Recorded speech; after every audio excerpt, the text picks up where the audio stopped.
welcome to America Reads Fun Learning Activities. We are college students who create fun learning activities for kids just like you. And our fun activities include many different topics, including reading, writing, and even math. So thank you so much for joining us today. My name is Callista, and in today's lesson, we are going to be learning how to ask and answer questions after we listen to a speaker.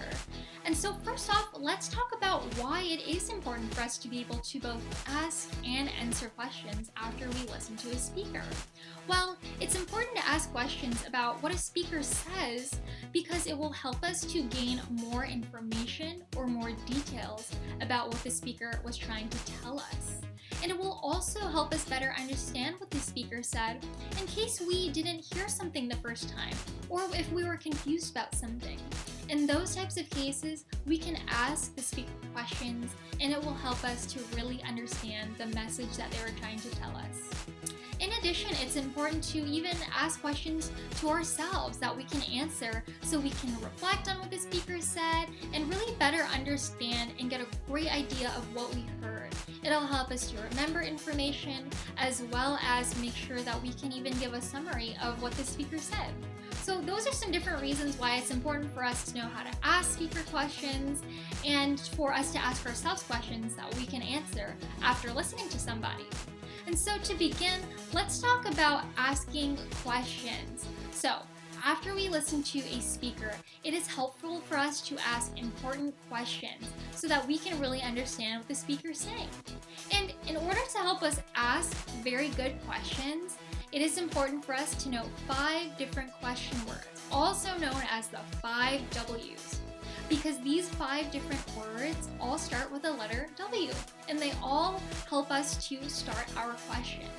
And so these different words are who, what, where, when, and why. Those are the 5 question words that all start with the letter W.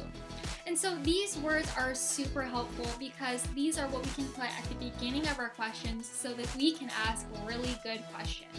So our first word is who. And we want to use who when we want to ask about a person. So for example, we can ask the speaker, who are you talking about? Or who did that? Those are some examples of using the question word who. And our question word number 2 is what. So we can use the word what to ask a speaker what happened. We can also use what to get more details about what the speaker is talking about. And we can even use what to ask the speaker to repeat themselves in case we didn't hear them the first time. So, for example, we can ask the speaker, what happened? Or what did you say? And those are some different questions that we can use starting with the word what. And so our third word is where. So we can use where to ask about a location or a place that the speaker was talking about. So for example, we can ask, where did that happen? Or where did you go? And those questions will help us understand the different location or the place that the speaker was talking about. Our fourth question word is when. And we can use when to ask about a specific time that the speaker is talking about.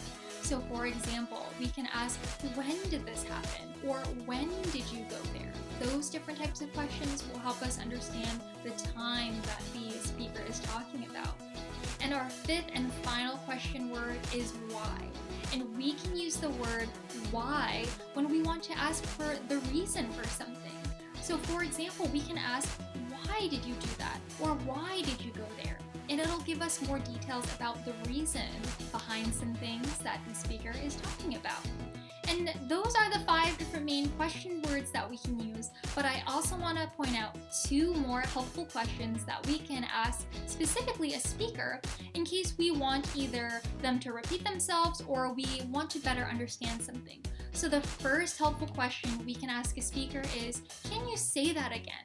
And when you ask someone to say that again, it'll just help them repeat what they just said so that you can hear them again. The second important question that we can ask a speaker is, can you tell me more about it so that I can better understand? And this type of question helps us to get more information or more details so that we can really understand what the speaker is saying. And so now that we learned about the 5 different question words as well as 2 other important questions that we can ask a speaker after we listen to them, now let's talk about types of questions we can ask ourselves and we can answer ourselves after we listen to somebody talk.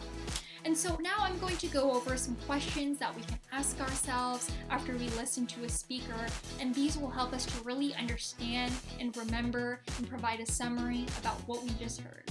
So, after listening to a speaker, remember to ask yourself 5 important questions. The first one is, what did the speaker say? So ask yourself, what did the speaker say? And try to kind of give yourself a little summary or repeat some of the things that you heard. Number 2, what was the most important part of what you heard? So when you ask yourself this question, you can remember all the things that the speaker told you, and you can help try to pick out the most important part. You think the most important part that the speaker told you. And that's how you would answer that question. Question number 3 is, what would you ask if you didn't understand the speaker? So if there was a part that you didn't understand, remember our 5 different question words and pick out one of those question words to use to ask the speaker about what they said so that you can better understand them. Question number 4 is, what would be one question that you could use to get more information? And so this would be great for you to get more details about what the speaker was saying. And our 5th and final important question to ask ourselves after we listen to somebody talk is, what was the most important detail? So out of all the different details that the speaker spoke about, try to remember the most important one. And so now that we have covered very important questions to ask the speaker, as well as important questions that we can both ask and answer for ourselves, now let's create a craft that is going to help us to practice our new skills about answering and asking questions.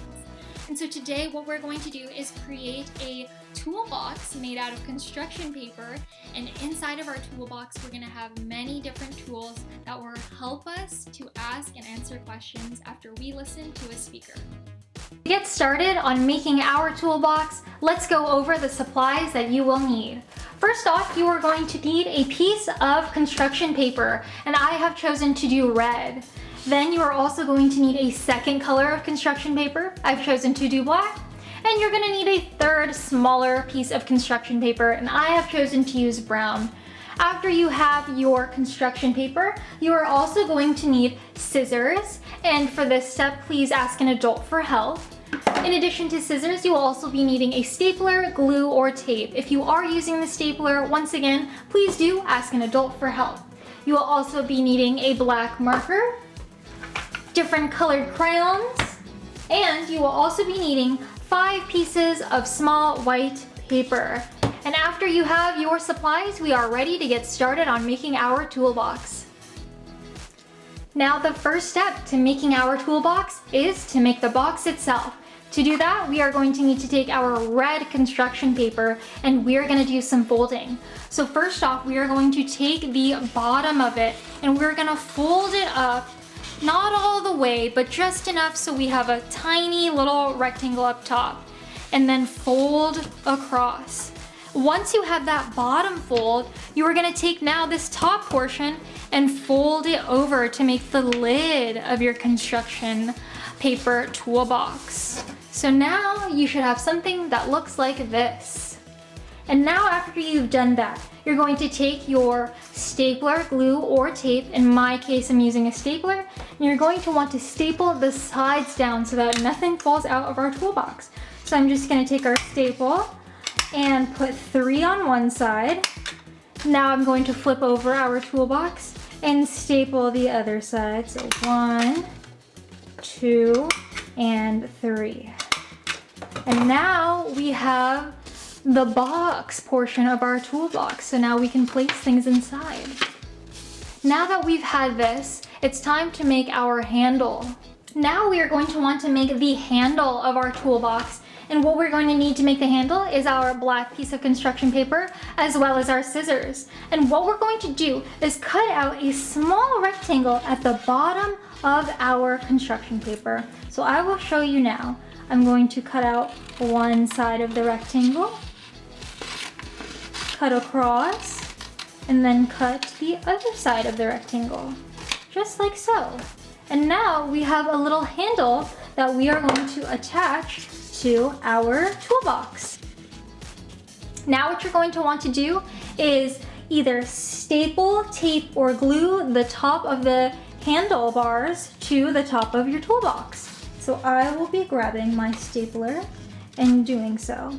So here I am stapling the top of one side of the handle and stapling the top of the other side of the handle. So now I have something that looks like this. And so now that we have this part, we're going to take our third color of construction paper. I've chosen to do brown, and we're going to make a little lock and some handle pieces for our toolbox. So to do so, I'm just going to cut out a small rectangular piece, just like so, and I am going to staple it to the top of my toolbox lid. So just like so, and you can even cut off a little bit more, just like that. And then you're going to want to take another rectangular piece of your brown construction paper, and you're going to want to cut out 2 more squares, just like so. So we can go ahead and attach them to our handles. And take our other square piece and attach it to the other side, just like so.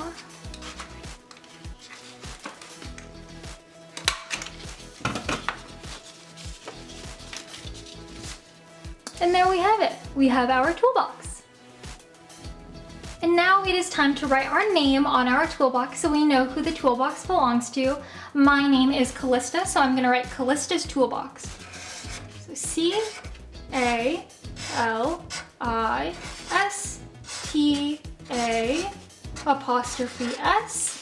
and then I'm going to write tool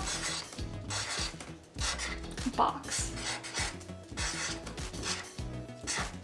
Just like so. Now that we have our toolbox assembled, we are going to go ahead and set it aside, and now we're going to make some tools. So this is the part where we need to grab our 5 different pieces of white pieces of paper. Now on these white pieces of paper, we are gonna draw out our different tools.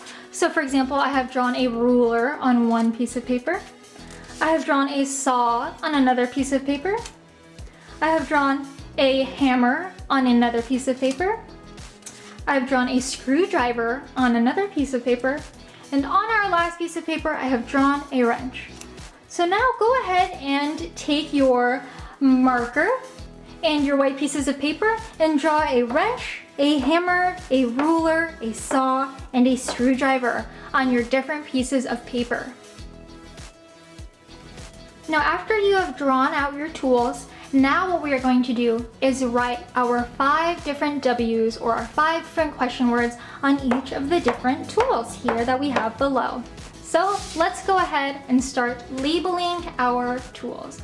So if we remember from earlier in the video, our first question word was who. So we're gonna write the word who on one of our tools. I'm gonna go ahead and take the wrench here. So who is spelled W-H-O. All right, so now we can set that aside. Grab a second tool. I'm gonna grab the hammer here. And our second question word was what. So now we're going to write out the word what on this tool. So W-H-A-T